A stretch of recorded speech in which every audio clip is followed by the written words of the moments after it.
Hey guys, what's up? Welcome back to another episode. I don't have what I'm going to say completely planned out at all. I'm just going to ramble on about last night because last night was a movie. It was hold on, let me close that. Hold on. There we go. Okay. I think that looks better. Last night was in every sense of the word a movie. That was it was unbelievable. I I have no words. Last night, I couldn't have made a video last night just because of how shocked I was, and I was fired up, and it was insane. But I really could not have made a video last night. It would have been just a bunch of nothing. And hopefully this episode, this installment of the show isn't like that. It may turn into that at some point just cuz I don't even have it's it's 9:45 the next morning, and I still don't have all my thoughts together from the game, but I have them a lot better. I have them formulated a lot better than I did. I'm not going to really be doing reactions to the other games. I did watch a good amount of football yesterday. Um I don't know how my predictions went. You guys are going to have to tell me in the comments. I don't think I did too great, but the Panthers win their division, and that's awesome. I love that for Carolina. I'm a huge Bryce Young fan, so I'm pleased with that. But sucks for Tampa Bay, obviously. But Tyler Shook, that pick at the end, that was one of the worst. That was one of the worst picks I've seen in a while. I mean, he just stared down his read, and you can't do that in the NFL. But he's gonna be good. He's gonna be all right, and I think the Saints will come back next year, and they'll be okay. But I just want to talk about the Steeler game last night and then the prediction videos for the wild card round will be coming on Friday. I may do college football predictions at the end of this video, just real quick like I did last week, but I want to mostly talk about the Pittsburgh Steelers versus Baltimore Ravens game last night, which it kind of started out how I thought it would. Excuse me. Where it was gonna be like a slow, grinded out type of game, and Baltimore started off hot, right? They scored 10 straight. It's 10-0, and I'm thinking, oh boy, we may get blown out here. And then we slowly start to be able to stop them, and then we were able to move the ball on offense. But it was really slow. We didn't convert that first and goal play at the very end of the half, which that play call was atrocious. So I kind of thought that's how the game would go, though, like slow, grinded out, decently, low scoring, just tough game. Because that's been Steeler Ravens for the past 8 years that I've been watching Steeler football, which is a really long time if you think about it. A lot has changed in 8 years, so I'm just putting that out there. Never seen a playoff victory either, so I'm hoping that this year is the year, and it may be, but I'm getting off track. The that fourth quarter was one of the greatest fourth quarters I've ever watched. And just from like a quarterback play perspective, it has been, I don't think I've witnessed that as a fan of this team. Just that great level of quarterback. Maybe Ben before he got hurt, in those that one season or two seasons that I really watched him. It was so long ago. It's really hard to remember what that feeling was like, especially with the last couple of years and how they've been, like since 2020. So I'm really he was surgical with he's cutting up the defense. Like that's not the wrong terminology, but you know what I mean. Aaron Rodgers is a professional quarterback, and he doesn't rely on crazy physical attributes. He reads the defense. He makes some great throws. It's insane to watch. It's surreal. It's surreal to watch him just carve up a defense. And that's what he did in that entire fourth quarter. And he carried the team in the fourth quarter. He really picked up where the defense slacked off, because in that fourth quarter, the defense did slack off which is one of my worries about the Steelers, is that Zay Flowers' second touchdown. I mean, he was just wide open, and it's defensive breakdown, and you just can't have that happen with such a big game and such a big moment.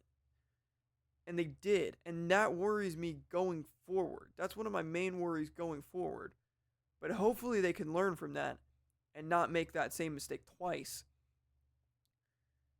But like the way Rodgers played in that fourth quarter was so good. He was amazing. I can't say enough about the way some of the throws he was making to Freiermuth, and then that throw to Austin because he was wide open. And you hear him talking about it after the game. They're like, hey, me and Raj, we've been working on that route for, 3 or 4 weeks. Like, he's so good, and he still has an insane amount of talent in that arm. So the ceiling for the Steelers is higher than it's been since I've been a fan of the team. And I do believe that. That game just proved how good we can be. That defense can play. Those big moments at the end, they didn't show up. But I'm hoping against the Texans they can.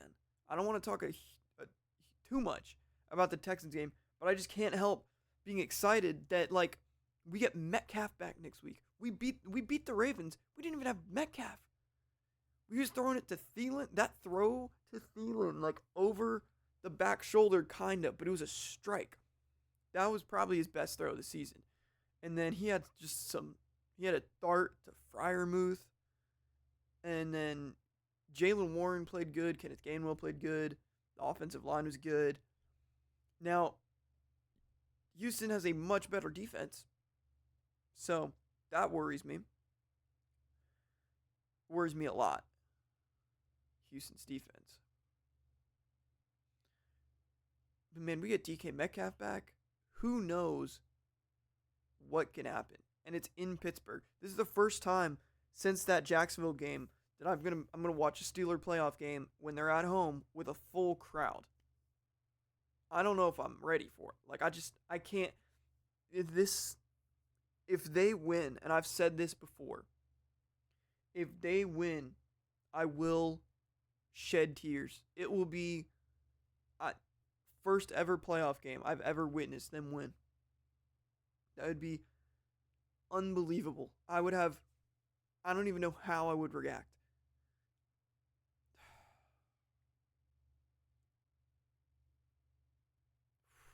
I really hope it's not another wild card exit. I really hope they get it done. Obviously. But man, what a game. What a game. Rodgers was definitely the MVP last night. He put the team on his back in the fourth quarter. Those last 2 drives, man, especially that last one, some of those throws he was making, and just the clutch factor and the calmness around him, and then that missed kick. Obviously, I don't even know how to explain like the ups and downs. Every time Zay Flowers scored those 2 touchdowns, I thought the game was over because I didn't really trust our offense to go down and lead a drive. And then we respond twice, and I'm thinking we're going to win the game now twice. And then Boz missed the PAT, and I started to get extremely worried.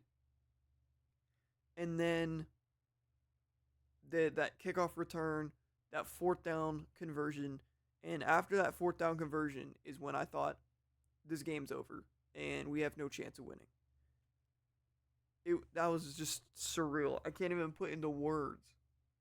Pittsburgh was rocking last night. That was insane. We are AFC North champions for the first time since COVID, since 2020. We're going to get a home playoff game with everybody in the stadium, packed out stadium in Pittsburgh on Monday night. I'm going to talk about that game more on Friday.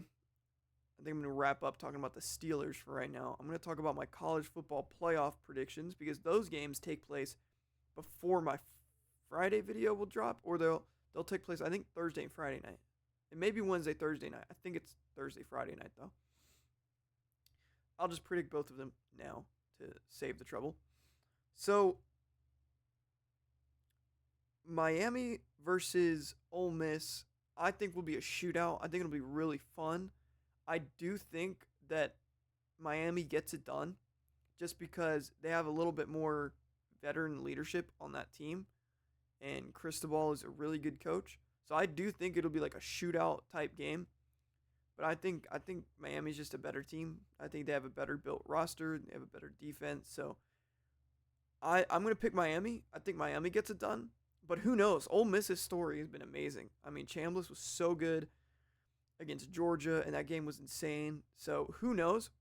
But if I had to pick, I'm gonna pick Miami over Ole Miss, and then Indiana, Oregon. I I do think Indiana's spoiler alert. I think Indiana's my national champion pick. I think they're clearly the best team left. And I think they do take care of business against Oregon. I think it'll be close, and I think that one will be a little bit. I think it'll be, honestly, a little less of a shootout, but I think it'll be a shootout. I think we're going to get two high scoring, really close games in this round, and I'm ready for it. I can't wait. This is one of the best times of the year. You get the NFL playoffs, you get the end of the college football playoffs. Enjoy this. This is going to be really fun. This is going to be a really fun upcoming week of sports. So, I can't wait. I will see you guys on Friday for my wild card round predictions, where, of course, I'm going to go 6-0 because I'm the best and I know ball, obviously. So, I can't wait for that. Have a good rest of the week and be thinking about the Steeler playoff game coming up, because that's all I'm going to be thinking about this week. I can guarantee that.